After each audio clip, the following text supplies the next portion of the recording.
Je suis le chef d'escadron Abdou Mbeng, je commande la compagnie de gendarmerie de Dakar.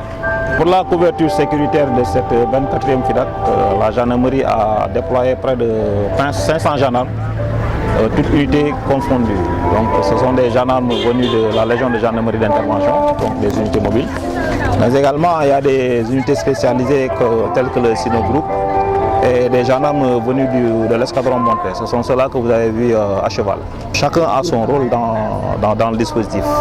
Ceux qui sont venus par exemple à la Légion de gendarmerie d'intervention sont là pour veiller à la fluidité de la circulation, veiller s'assurer que les gens entrent dans le CICES dans des conditions de sécurité optimales, qu'ils puissent faire leur démarche, s'il y a des échanges à faire, qu'ils puissent le faire.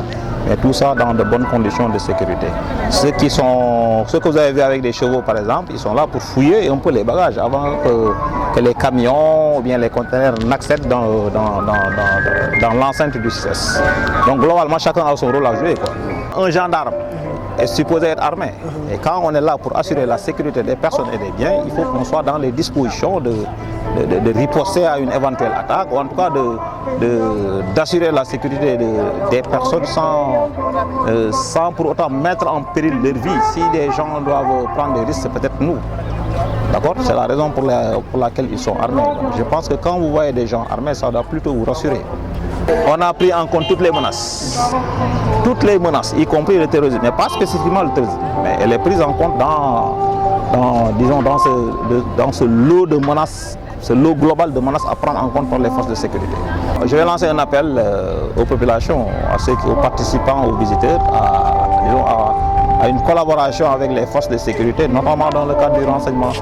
Celui qui voit quelque chose de suspect, quelque chose d'inhabituel, qu'il n'hésite pas à saisir le gendarme le plus proche, et puis ce gendarme fera remonter l'information, et nous, de notre côté, en rapport avec notre hiérarchie, on prendra les mesures qui s'imposent. Jusque-là, on a eu 3 ou 4 accidents matériels.